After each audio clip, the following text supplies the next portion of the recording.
வணக்கம், நான் நிர்மல். இன்னைக்கு ஒரு முக்கியமான விஷயம் இருக்கு, அதை பத்தி இன்னைக்கு டிஸ்கஸ் பண்ணலாம்.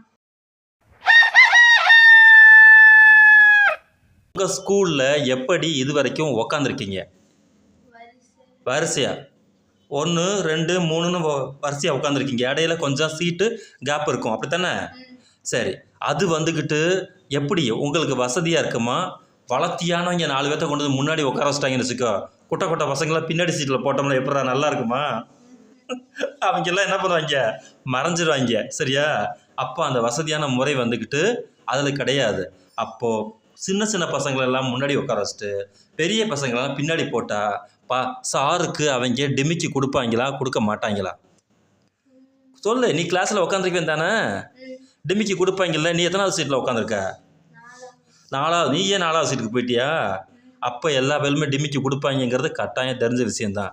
இந்த டிமிக்கி கொடுக்காமல் இருக்கிறதுக்கு ஒரு புதிய திட்டத்தை இந்தியாவிலேயே ஒரு மாநிலம் சிறப்பாக செயல்படுத்தியிருக்கு. அது எந்த மாநிலம் சொல்லுவாப்போ? எந்த மாநிலத்தில் புதுசு முதல்ல என்ன மாநிலம் ஒரு படத்தை எடுத்து விட்ருக்காங்க? கேரளா. கேரளாவில் அந்த படத்தோட பேர்னது என்ன பேர்? அது பேர் ஸ்மார்த்தி. என்னது? ஸ்ரீமாத்தியா? ஸ்மார்த்தி ஸ்ரீகுட்டனா? என்ன படம்டா பேர்? அது படம் பேர் என்ன படம் பேர்? அது படம் பேர் ஸ்தானார்த்தி ஸ்ரீகுட்டன். சொல்லுவாப்போ. எல்லாமே வடமொழி எழுத்துறா. வடமொழி ஃபுல்லாக அங்கே நிறைஞ்சிருச்சு பற்றியா? மலையாளத்தில், தமிழில் பற்றியா இன்னும் சுத்தமாக துல்லியமாக தமிழ் இருக்குது. எங்கெங்கெல்லாம் வடமொழி சொல் போய் உள்ளே பூந்துக்குச்சோ அங்கே இருக்கக்கூடிய ஒரிஜினல் மொழியை அழிச்சிரும். பாரு, நம்ம வாயிலே நுழைய மாட்டேது பாரு. ஸ்தானார்த்தி ஸ்ரீகுட்டன். சொல்லு. ஸ்தானார்த்திடா. ஸ்தானார்த்தி ஸ்ரீகுட்டன் அப்படிங்கிற ஒரு படம் எப்போ வந்துச்சு? 2024 ஜூன் மாதம் 20ஆம் தேதி ரிலீஸ் ஆச்சு ஓடிடியில். சரியா? அந்த படம் சூப்பர் படமாக இருந்திருக்குன்னு சொல்லிட்டு அங்கே இருக்கக்கூடிய கேரளா கவர்மெண்ட் என்ன பண்ணியிருக்காங்கன்னு கேட்டேன்னா, இது ஒரு நல்லா இருக்கே, அப்போது நம்ம ஸ்கூலில் இருக்கக்கூடிய ஆர்டரிங்க நம்ம இதுக்கு மேலே மாற்றுவோம் அப்படின்னு சொல்லி பசங்கள்லாம் ஓவராக சத்தாக்கிறாங்கல்ல வாத்தியார, அதை கண்டுபிடிக்கிறதுக்காக என்ன பண்ணியிருக்காங்கன்னா வடிவில் ஒரு டிசைன் போட்டு விட்டாங்கடா. பார்த்தியல அந்த போஸ்டரை எப்படி இருக்குன்னு?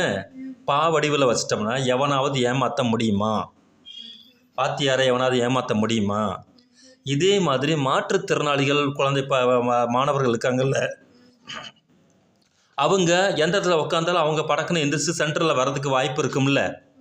அதே மாதிரி இங்கே பசங்களுக்கு நிறைய விதமான பேச்சு சுதந்திரம் இருக்குது, தெரியுமா? ஃப்ரீயாக பேசவே மாட்டாங்க. கவனிச்சு பாரு. நீ ஃப்ரீயாக பேசுவியா? பேச மாட்டியா?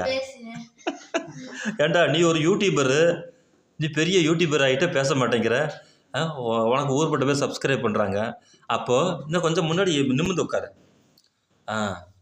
அப்போ என்னன்னு கேட்டினா, நிறைய பசங்க என்ன பண்ணுவாங்க, பேசுவதற்கு கொஞ்சம் சங்கடப்படுவாங்கல்ல.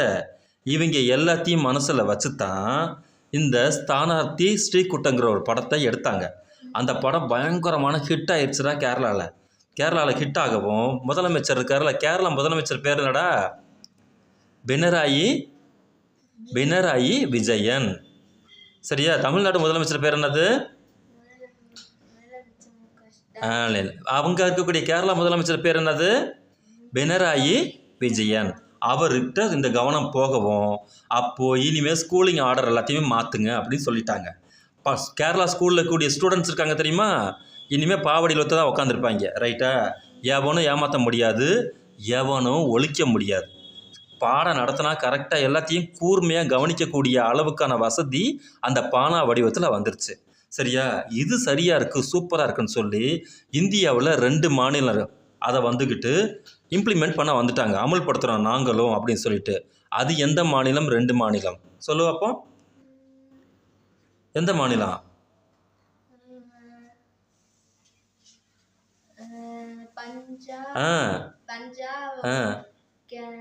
பஞ்சாப். இன்னொன்று என்ன தெரியுமா? ஐமு காஷ்மீர். ஐமு தானே சொல்லணும் அதுக்கு. ஐமு தானடா. ஐமு காஷ்மீரு. ஐமு காஷ்மீரு. டேய், ஜம்மு காஷ்மீர் தான்டா. நீ என்னடா வாஸ்தாத ஐமு காஷ்மீர். ஆ? அப்போ பஞ்சாப்பு, அப்புறம் ஐமு காஷ்மீர். நீ இப்படியே சொல்லி சொல்லி அது மாறிட போகுதுடா. ஜம்மு காஷ்மீர். அங்கே இருக்கக்கூடிய 2 கவர்மெண்ட் என்ன பண்ணிடுச்சுன்னா, இது எங்களுக்கு வசதியாக இருக்குது, எங்கள் பிள்ளைகளுக்கெல்லாம் வசதியாக இருக்குது அப்படின்னு சொல்லி அவங்களும் வந்து இந்த திட்டத்தை அமல்படுத்திட்டாங்க. அடுத்து கடைசியில் நம்ம பள்ளி கல்வித்துறை இருக்கார்ல, அமைச்சர் யாரா? அவர் என்ன பண்ணார், சரி எங்களுக்கு இது வசதியாக தான் இருக்குது, நாங்களும் இதை நாங்கள் அமல்படுத்த போகிறோம் அப்படின்னு சொல்லிட்டாரு. சரியா? இதில் இருக்கக்கூடிய மிகச்சிறந்த வசதி என்னென்னு உனக்கு தெரியுமா? சொல்லு பார்ப்போம். இல்லை என்னென்ன வசதி இருக்குது சொல்லு பார்ப்போம்.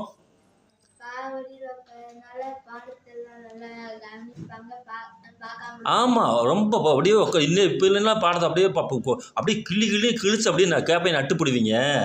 கிளாஸில் நீங்கள் என்ன அட்டூழியம் பண்ணுறீங்கிறது எனக்கு தெரியும்டா. சரியா? பாவடியில் உட்கார வச்சா பாடத்தை நல்லா கவனிக்க மாட்டீங்க. இல்லை நீங்கள் ஏமாளித்தனம் இந்த சீட்டிங் வேலை பண்ணுறீங்கல்ல, ஒருத்தன் மேலே ஒருத்தர் பேப்பரை விட்டு எறிகிறது. சரியா? மண்டையில் பின்னாடி இருக்கிற மண்டையில் லைட்டை தட்டி விட்டுட்டு ஒன்றும் தெரியாத மாதிரி இருந்துக்கிறது. டேய் எவன்டா அடிச்சுவேன் அப்படின்னு சொல்லிட்டு இவன் அவனை போய் இன்னொருத்தர போய் அடிக்கிறது. இந்த வேலையில் எதுவுமே நடக்க முடியாது. கவனிச்சியா? எல்லா பையிலும் வரிசையில் உட்காந்து டீச்சர் மூஞ்சியே தான் பார்ப்பீங்க. டீச்சர் எல்லா மூஞ்சியும் பார்ப்பார். எந்த கல்லாட்டமும் நீங்கள் ஆட முடியாது. அது ஒன்றுக்கா. இந்த தயங்கிக்கிட்டே இருக்காங்கல்ல சில பசங்கள்லாம் பேச முடியாமல், அவங்கள ஃபுல்லாக கரெக்டாக நம்மளுடைய வாத்தியார் என்ன பண்ணுவார்னா, கூர்ந்து உட்காந்த இடத்துலையே கவனித்து எந்திரி உனக்கு என்ன பிரச்சனை சொல்லும்போது அவன் அந்த விஷயத்தை வெளிப்படையாக பேசுவதற்கான வாய்ப்பு இந்த பாவடிவத்தில் கிடைக்கும். 2வது, இதை விட முக்கியமான ஒரு விஷயம் இதில் ஒன்று இருக்குது. அது சொல்லுவாப்போம். உன்னால் யோசிக்க முடியுதான்னு பார்க்குறேன். வேறு என்னென்ன வசதிகள் இருக்குது இதில்? இந்த பாவடிவத்தில் ஒரு சூப்பரான ஒரு விஷயம் இருக்குது. என்ன தெரியுமாடா? செயல் வழி கற்றல் முறை. அது என்னன்னு தெரியுதா உனக்கு? செயல் வழி கற்றல் முறைன்னா, வரிசையாக உட்காந்துருக்கீங்க, சவுத்தை ஒட்டி வரிசையாக உட்காந்துருக்கீங்கல்ல, பாவம் மாதிரி போட்டுறாங்க. இடையில சென்டரில் என்ன உனக்கு இடம் கிடைக்கும்? ஃபுல்லாக இடம் கிடைக்கிது இல்லை? அவ்வளோ பெரிய வசதியான இடம் கிடைக்குதுல்ல, அங்கே நீங்கள் படிச்சிருக்கிறத நடித்து காட்டணும், நாடகம் மாதிரி. இப்போ ஸ்கூலில் ஒரு பையன், ஒரு தாத்தா, ஒரு பையன், இந்த ஓல்டு மேன் இந்த சீன் சொல்லி ஒரு பாடம் இருக்குது, அடுத்து உனக்கு வரும். சரியா? கிழவனும் கடலும் சொல்லி நோபல் பரிசு பெற்ற ஏர்னஸ்ட் ஹெமிங்வேயோடைய நாவலில் இருக்கக்கூடிய சிறு பகுதியை உனக்கு நான் பாடமாக கொடுத்துருக்குறாங்க. அதில் இருக்கக்கூடிய அந்த கதையை சொல்லுவாங்க. அப்போ வயசான கிழவை மாதிரி ஒருத்தர் வந்து நிற்கணும். இப்போ நீ வந்து பேரன். சரியா? அவன் நடுவில் இப்போ உனக்கு பாடத்தை நடத்திடுவார். இப்போ இதை நடித்து காட்டுங்கடான்னு சொல்லும் போது சென்டரில் இடம் அவ்வளோ இடம் இருக்குல்ல, அத்தனை பயிலும் ஒரு நாளைக்கு 2 பேர் இதை நிற்கணும். நிர்மல் எந்திரா, இந்த வில்லி எந்திரிங்க, வில்லியும் நிர்மலும் இப்போ நடிக்க போகிறாங்க அப்படின்னு சொல்லி சென்டரில் நின்று நீ தாத்தா தாத்தா நான் தான் தாத்தா நீ இப்போ எப்போ தாத்தா நம்ம கடலுக்கு போகலாம்? உடனே வில்லி சொல்லுவேன், அவன் தான் தாத்தா, நீ பேரன். இந்த கடல் பெரிய உலகம், பெரிய கடல் தெரியுமா? அவங்க நிறைய மீன்லாம் இருக்குது. மீன்லாம் இருக்கு தாத்தா, நான் மீன் பிடிக்க போகலாமே. இப்படி தான் சின்ன வயசில் மீன் பிடிக்க போய் நான் செருப்பாலேயே வீட்டில் அடி வாங்கினேன் தாத்தா. உன் கதையை சொல்கிறாங்க. இங்கே பாடத்தில் கதையை சொல்கிறான்னா, அங்கே நான் சனிக்கிழமை நைட்டு உங்கள் அப்பனோட மீன் பிடிக்க போய் செருப்பாலே அடி வாங்கின கதை இங்கே சொல்கிறியா? பேசாப்படுறா அப்படின்னு சொல்லிட்டு, அப்படி தான் நீ தானே சொல்ல மீன் பிடிக்கிறதுக்குன்னு, நானும் மீன் பிடிச்ச கதையை சொல்ல, நீ மீன் பிடிச்ச கதையை சொல்லாத, இங்கே மீன் பிடிச்ச கதையை போல சொல்கிறான்னு சொல்லிட்டு அங்கே அந்த வில்லி சொல்லுவான், தான் தாத்தா, எனக்கு வயசு 60 வயசு, ஏர்னஸ்ட் ஹெமிங்வே எழுதின அந்த நாடகத்தில் நான் தான் பெரிய தாத்தா கேரக்டர் போடுறேன். இப்படி தான் ஒரு நாள் நான் கடலில் போக ஆரம்பித்தேன். என்னுடைய பேரன் நிர்மல் என் கூடயே வந்தான். அப்போது ஒரு நாள் இரவு ஆயிடுச்சு. அந்த கதையில் எப்படி இருக்கும்டா, பேர் மட்டும்தான் மாறி இருக்கும். இரவு நைட் ஆயிருமா. நைட்டு ஆன உடனே ஒரு அற்புதமான ஒரு மீன், பெரிய மீன் ஒன்று சிக்குச்சுன்னா நம்மளுடைய வாழ்க்கை தரமே மாறிடும் அப்படின்னு சொல்லி அந்த கதை ஆரம்பிக்கும். கடைசியில் பார்த்தா அவன் போட்டு சின்னதுடா, அவன் போட்டு சின்னது, வலையில் மாட்டின மீன் பெரிய மீன் ஒன்று மாட்டிடும். வயசான தாத்தா வேற, அந்த மீனை இழுக்க முடியாது. இவன் பேரன் குட்டி உண்டு பையன், அவன்கிட்ட எனர்ஜி கம்மியாக இருக்கும். எப்படி மாட்டிக்குவாங்க பாரு. அப்போது அந்த சூழ்நிலையில் எப்படி அவங்க கரை ஏறுறது? மீனை விட்டுட்டும் வர முடியல, சும்மா கரைக்க வர முடியல. அதனால் என்ன பண்ணுறது தெரியாமல் மீன் வேறு ரொம்ப ஓவராக தாண்டுது. வேற உன்னை பார்த்துக்கண்டா, என்னை பார்த்துட்டாடான்னு மீன் வேறு சவுண்டு கொடுக்குது கடலுக்குள்ளே. உடனே கிழவன் என்ன பண்ணுறாரு, கொஞ்சம் கொஞ்சமாக சிரமப்பட்டு அப்படியே கடைக்கு கொண்டுட்டு வந்து அந்த மீன், அதுக்கப்புறமேட்டு இந்த இது இவங்களுடைய ஃபைனலில் என்ன ஆச்சுங்கிறத அந்த கதை. இந்த கதைக்கு வந்துட்டு யாருக்கு நோபல் பரிசு கொடுத்தாங்க சரியா? அந்த கதையோட பேர் என்னது? த old man in the C. சொல்லு. இது பயங்கர உலக புகழ்பெற்ற இலக்கிய கதை புத்தகம்டா. இதெல்லாம் கொஞ்சம் டாபிக் வந்து உனக்கு பாடமாக இருக்கு. இதை இந்த பா வடிவத்தில் இருக்கக்கூடிய டிசைனில் நீங்கள் நடிச்சு காட்டணும். அப்போ உனக்கு கிரியேட்டிவிட்டி வளருதா? எல்லா பசங்களும் பார்த்து நீங்கள் நடிக்கும் போது எவனா மண்டையை சொல்லிட்டு என்னன்னு கேட்க முடியுமா? எல்லா பேரும் நீ நடிக்கிறத பார்த்து ஆர்வமாக சிரிக்க ஆரம்பிச்சிருவாங்க. அப்படியே டீம் டிஸ்கஷன் உண்டாயிரும். எல்லாம் கூர்ந்து கவனிக்கக்கூடிய ஆற்றல் அவங்களுக்குள்ளே வந்துடும். அப்போ நிறைய விஷயத்தை இதன் மூலமாக நமக்கு கிடைக்க ஆரம்பிக்கும். அப்போது ஒரு பா வடிவத்தில் இருக்கக்கூடிய ஒரு சீட்டின் மூலமாக நமக்கு என்னென்ன கிடைக்க போகுது? நிறைய வாய்ப்புகள் கிடைக்க போகுது சரியா? இந்த பா வடிவிலான இந்த சீட் அரேஞ்ச்மெண்ட்டை நீ விரும்புறியா எதிர்க்கிறியா? சரி ஓகே. இந்த உங்கள் பள்ளி கல்வித்துறை இயக்குனர் பேர் என்னடா? கண்ணப்பன் சார். அவர்கிட்ட அன்பின் மகேஷ் போய் சொல்லிட்டாரு, ஐயோ சொல்லக்கூடாது சார், போய் எல்லா ஸ்கூல்லையும் இருக்கக்கூடிய HMT எல்லாம் போய் சொல்லுங்கள் சார், எல்லாத்தையும் சீட்டெல்லாம் வந்துக்கிட்டு பா வடிவத்தில் போடுங்க சார். பா வடிவிலையாவது ஏ வடிவிலையாவது அங்கே 200 பேர் 400 பேர் இருக்காங்க சார், நான் எங்கிட்ட சார் பா வடிவில் போடுறத? பா வடிவில் போட சொன்னால் சீட்டு ஃபுல்லாக இருக்குன்னா இன்னொரு சீட்டு அரேஞ்ச்மெண்ட் தான் பண்ணுங்களேன். புரியுதா உனக்கு? பா வடிவில் போடுறாங்களா, இன்னும் பசங்க இருக்குன்னா அவங்கள ஒட்டியே இன்னொரு சீட் அரேஞ்ச்மெண்ட் போடலாம்ல. போட்டோம்னா உனக்கு எல்லா பசங்களும் உட்காந்து ஸ்டேடியத்தில் உட்காந்துருக்காங்கல்ல, அந்த மாதிரி போட்டால் என்ன உங்களுக்கு நட்டம் அப்படின்னு சொல்லிட்டு வரும். சீக்கிரமாக இந்த அரேஞ்ச்மெண்ட்டு உங்கள் ஸ்கூலெல்லாம் வரப்போகுது. எல்லா பசங்களும் இன்னும் சூப்பராக படிக்க போகிறீங்க ரைட்டா? இன்னும் மகிழ்ச்சியாக இருக்க போகிறீங்க ரைட்டா? கல்வியோட இடைநிற்றல் இதனால் அதிகரிக்குமா குறையுமா?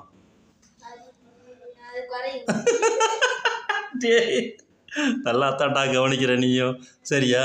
கல்வியோட இடைநிற்றல் இதில் குறையும். மாணவர்களுக்கு கல்வியின் மீதான ஆர்வம் அதிகரிக்குமா குறையுமா? அதிகரிக்கும். நீ இதை வரவேற்கிறியா எதிர்க்கிறியா? ரைட்டு, மகிழ்ச்சி. அடுத்து ஒரு வீடியோ சந்திப்போம் சொல்லு. சொல்கிறா, சப்ஸ்கிரைப் பண்ண சொல்லு. ரைட்.